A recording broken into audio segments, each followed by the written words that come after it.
Bismillahirrahmanirrahim. Assalamualaikum warahmatullahi wabarakatuh. Waalaikumsalam warahmatullahi wabarakatuh. Bismillahirrahmanirrahim. Qala mu'allif rahimakumullahu ta'ala wa nafa'ana bihi wa bi ulumihi fid dharain amin ya rabbal alamin. Al-Fatihah. A'udzu billahi minasyaitonir rajim. Bismillahirrahmanirrahim. Alhamdulillahi rabbil alamin. Arrahmanir rahim. Maliki yaumiddin. Iyyaka na'budu wa iyyaka nasta'in. Ihdinas siratal mustaqim. Siratal ladzina an'amta 'alaihim ghairil maghdubi 'alaihim waladdallin. Amin. Qala ibu-ibu yang dirahmati Allah Subhanahu wa taala,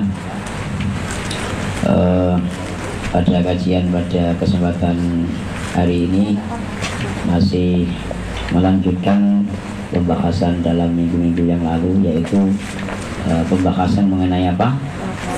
Mengenai nafsu. Ada berapa nafsu di dalam diri manusia?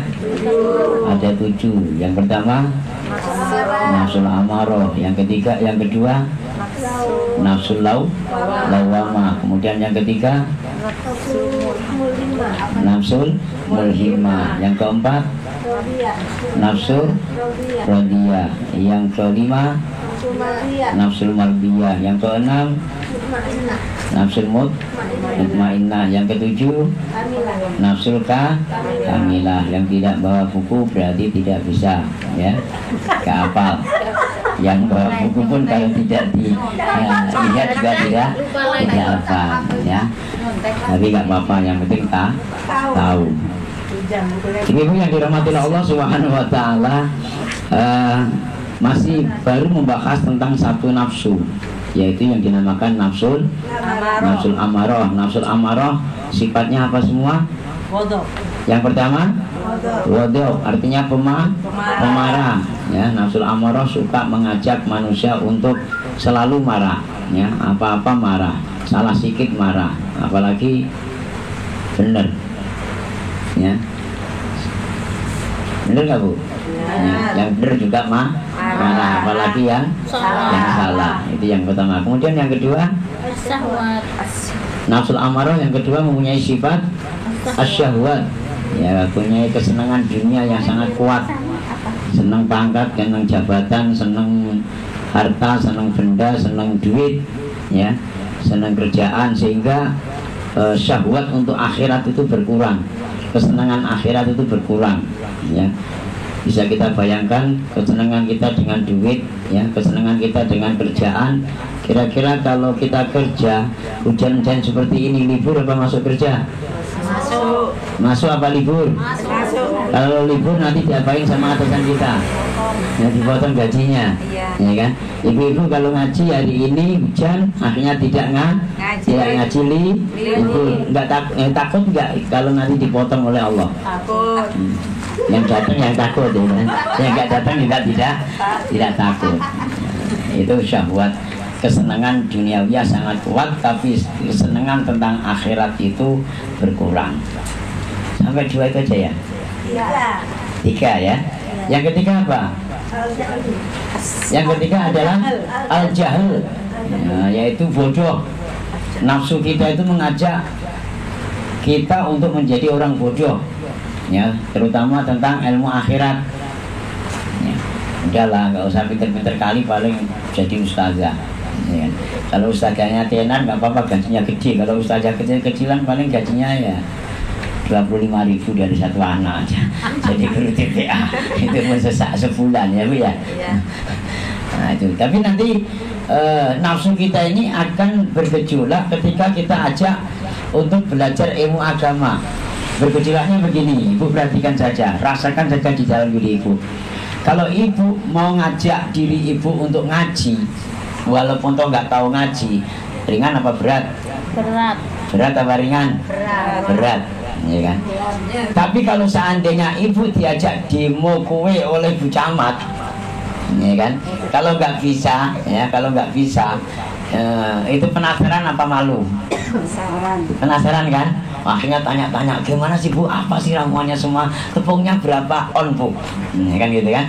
Kita ajak demo kue, demo kue, buat lapis kayak atau apa namanya, macam-macam lah. Tapi nggak malu. Tapi kalau tentang agama malu. Ini ibu-ibu jangan menuduh dulu dengan gangguan-gangguan ataupun bujukan-bujukan iblis. Tapi sebetulnya itu sebelum iblis merayu, sebelum iblis mengganggu, maka nafsu yang ada di dalam hati ibu itu sudah mengajak duluan. Bodoh-bodoh nggak apa-apa lah. Yang penting waktunya ngaji, ikut ngaji gitu aja. Kawannya baca Yasin ya kita diem saja. Ya, kalau nggak bisa kan bisa baca tulisan Latinnya. Ada kan? Ada kan Bu? Sehingga ngikutin panduan surat tulisan Latin itu dia nggak sadar kalau lesannya itu gelepotan atau peletotan. Apa itu? Bismillahirrahmanirrahim. Ada nggak seperti itu? Ada nggak tulisan di dalam surat Yasin itu Latinnya Bismillah itu ditulis roh? Bismillahirrahmanirrahim. Ada nggak? Nggak ada. Tengok aja nanti lah, nggak ada. Adanya Bismillahirrahmanirrahim. Iya Pak ya? Iya. Pernah dikoreksi nggak? Pernah. Coba Bu Isa itu dilihat itu tulisan, tulisan Bismillahnya ada nggak itu? Ya udah kalau nggak ada, alhamdulillah saja. Ada nggak alhamdulillah di situ? Yang terjemahan. Ya. Nanti ada Alhamdulillahi Rabbil Alamin, ya kan? Ibu-ibu kalau baca Rabbil apa Rabbil? Nah itu kelihatan kalau bisa baca Arab, ya. Atau mungkin sudah kebiasaan, ya kan? Sudah kebiasaan saking hafalnya ya Rob terus.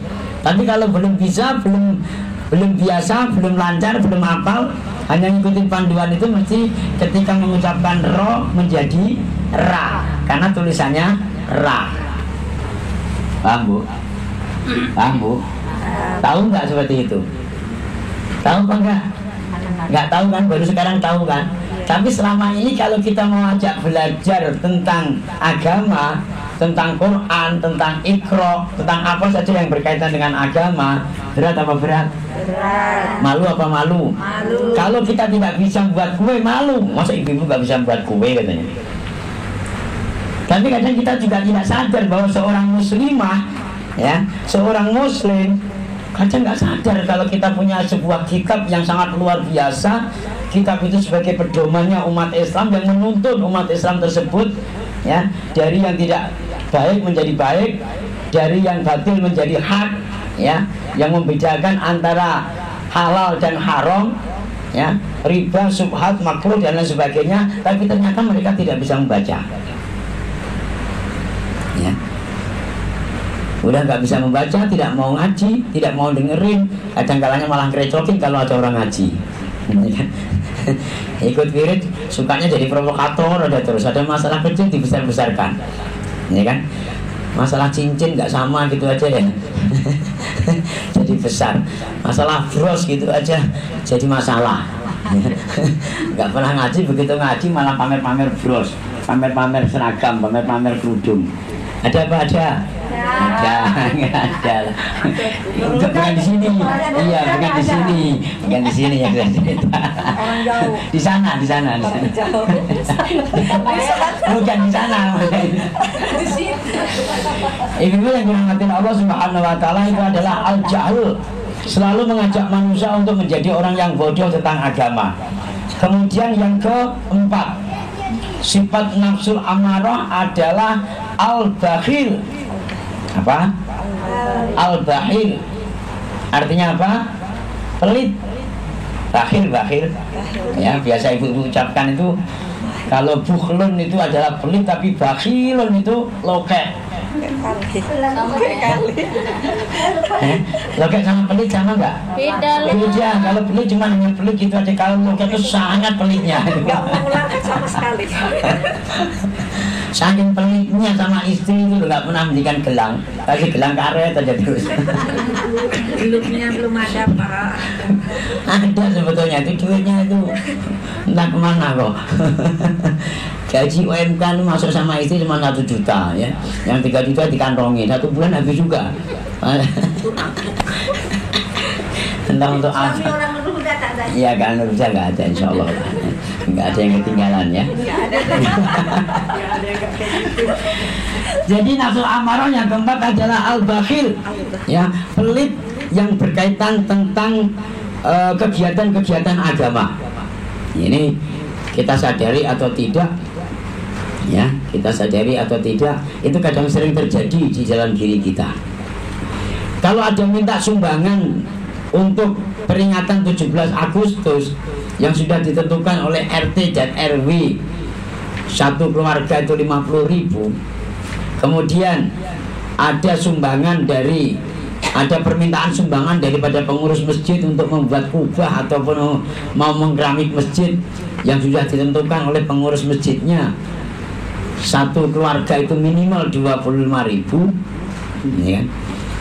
Kira-kira berat yang 25.000 apa berat yang 50.000? Ya? Berat yang 50.000 ya? Oke.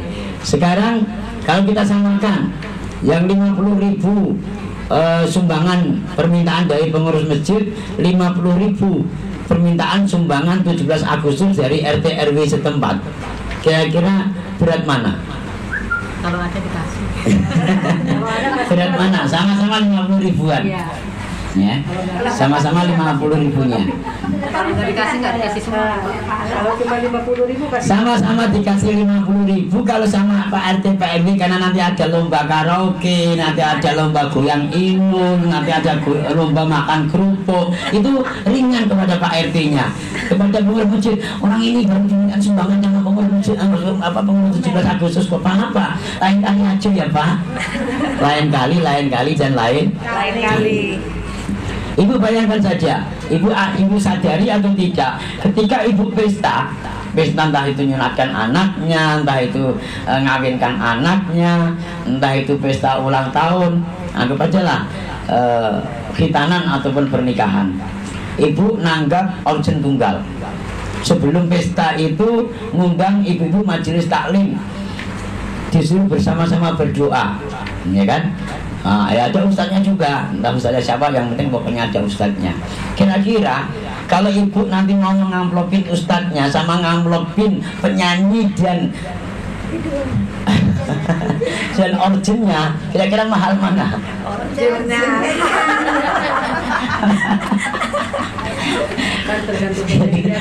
Kan apa perjanjiannya ya? Kalau ustadznya aja-ajaan ya selawai aja lah. 25.000 aja. Loh, ini realita loh Bu, ini real. Pokoknya apa saja itu hati kita selalu diajak oleh sifat amarah yang mempunyai sifat bakhil. Ketika dimintain sesuatu untuk akhirat itu berat. Ya. Di dalam dompet ibu ada selembaran uang 50. Kemudian ada yang 20, ada yang 10, ada yang 5.000, ada yang 2.000, ada yang 1.000.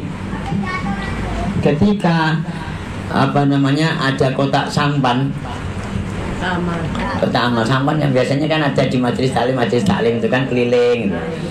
Itu ibu kalau masukkan kotak sampan itu yang 50, yang 1.000, apa yang 20, apa yang 10, apa yang 5.000, apa yang 2.000, atau yang 1.000. Pilih Bu, pilih. Ayo coba pilih aja. Nah, ini loh, maksud saya ini ngaji tua seperti ini Bu, ya kan? Makanya saya ajak ngotak-ngatik hati itu tujuannya agar kita mampu meraba-raba apa yang selama ini di dalam hati kita ada satu kesalahan. Ada satu kesalahan. Kita lihat sajalah apa saja kesibukan-kesibukan kita yang tentang duniawiyah, ya, urusan-urusan dunia itu kita pentingkan kali. Tapi kalau urusan akhirat nggak begitu penting. Lagi diganggu hujan kita aja nggak datang, demam sedikit nggak datang, ya kan? Malah kadang lucunya itu nggak sibuk disibuk-sibukkan. Udah jelas-jelas waktunya ngaji hari ini itu nggak ada acara buat acara. Bukan kok malah diagendakan, oh iya, kapan aku menebus kesalahan-kesalahanku dari umur balik sampai sekarang. Dan ini tinggal berapa tahun lagi kami hidup. Ya, selama ini kami hanya tergiur dengan kemewahan-kemewahan dunia, urusan-urusan kesibukan dunia. Toh ternyata sampai sekarang juga nggak kaya-kaya amat kok. Kalau kaya hutang, ya kira-kira ibu ya. Motor, hutang, kredit, rumah, hutang, mobil, hutang. Kayak hutang jadinya, kayak saya. Betul apa betul? Ini loh Bu, ini urusan urusan hati, ya. Tentang ngaji tua seperti ini. Jadi agar kita tahu berapa banyak kesalahan-kesalahan kita yang selama ini kita perbuat, dan rasakan di dalam hati ibu masing-masing. Jangan kalau diceramain ustadznya melirik kanan kiri. Bu Sumi kesenggol itu dia. Nah, disindir dia loh. Nggak permasalahin kalau itu juga nyindir dirinya sendiri. Kadang hati itu kalau lagi diantem nasihat-nasihat itu gak mau diterima, dilimpahkan kepada kanan kirinya, dilimpahkan kepada orang lain. Ada ustadz yang ceramah itu kalau ngaji-ngaji nggak boleh pamer-pamer ya Bu ya. Mentang-mentang ada yang pakai ini gelang, kena itu gitu. Betul Bu? Nah, tujuan ngaji bukan untuk dilempar-lemparkan orang lain. Tujuan ngaji itu mendengarkan tausiah, mendengarkan ceramah, dimasukkan ke dalam hati, diresapi. Berapa banyak nasihat-nasihat yang kita terima tadi, dan berapa banyak kesalahan-kesalahan yang telah menyentuh di dalam hati kita. Sehingga dengan kajian-kajian itu yang kita terima semakin hari semakin bertambah, dan semakin bertambah pula lah keimanan kita di hadapan Allah Subhanahu wa Ta'ala. Ini kadang kalau saya perhatikan tuh, ya Allah, di mana-mana majelis taklim setiap minggu sekali minimal, kadang bisa 2 kali, kadang bisa 3 kali seminggu ngaji, ya kan? Tapi ternyata di situ juga banyak pusat hibah juga ada, pusat provokator juga ada, pusatnya untuk saling lirik-lirikan juga ada, iri, dengki, jahil, metakil, macam-macam ada semua di majelis-majelis taklim itu. Itu karena apa? Karena kesalahan daripada kita ini Bu. Setiap mendengarkan ceramah itu dilemparkan kepada orang lain, bukan dimasukkan ke dalam hatinya, terus dirasakan bahwa aku berbuat salah, aku merasa salah, bahwa selama ini aku tidak bisa mengaji Al-Quran, tapi aku tidak mau ngaji. Sudah jelas-jelas ada yang kita ngaji, nggak mau minta diajari. Ini kayaknya lenger-lenger nih, dimasukkan apa bingung gitu? Dimasukkan Pak. Dimasukkan. Alhamdulillah, asal nggak bingung aja. Kadang ngelamunnya jauh sekarang ini, bener juga ya gitu. Tapi jangan bener juga. Nanti keluar dari sini juga entah diamalkan entah tidak gitu masalahnya. Itu persoalannya. Kan baru ngerti, baru paham. Nah ini yang jadi penyakit, ya. Yang jadi penyakit seperti ini, masya Allah. Padahal kalau kita sadar dengan nafsu yang ada di dalam diri kita, ya, Allah berfirman, wa ma ubarri'un nafsi innan nafsa la'ammaratun bisu, ya kan? Nafsu yang di dalam diri manusia itu akan selalu mengajak manusia untuk sesuatu yang tidak baik. Nafsu itu selalu mengajak kita emosi, ya kan? Kemudian iri, dengki, pengen jadi provokator, pengen membangga-banggakan diri, ya kan? Kemudian atau ujub, pengen pamer. Kalau di rumah sama suaminya aja nggak pakai ginjo, ngaji itu ginjonya setebal setengah senti, ini kan? Bedak gonta-ganti, ini kurang pas, aja nggak Bu? Nah, ini kan penyakit, bukan penyakit badan loh, tapi ini penyakit hati. Kalau tidak dirubah, kalau kita yang tidak mengobatinya, terus siapa lagi? diceramain siapa saja, kalau ketika ceramah tidak kita mau, nggak kita pakai, maka sampai kapanpun kita tidak akan bisa berubah. Innallaha la yughayyiru ma biqaumin hatta yughayyiru ma bi anfusihim. Sesungguhnya Allah tidak pernah dan tidak mau merubah nasib sebuah kaum atau seseorang, melainkan orang itu sendiri yang akan merubahnya. Ibu di rumah juga tidak pakai hijab, ya kan? Nggak mungkin dong terus Sulia mulai sekarang kamu harus pakai hijab. Nggak mungkin Allah ngendikan begitu, ya kan? Tapi dirimu sendiri yang merubahnya. Oh iya, masa ngaji nggak pakai kerudung, kan gitu kan? Akhirnya lama kebiasaan itu perubahan. Kebodohan atau sifat jahil yang ada dalam diri kita juga demikian. Kalau pertama atau kedua, sekali, dua kali ngaji masih malu, masih gengsi, gitu loh. Tapi nanti kalau lama kebiasaan.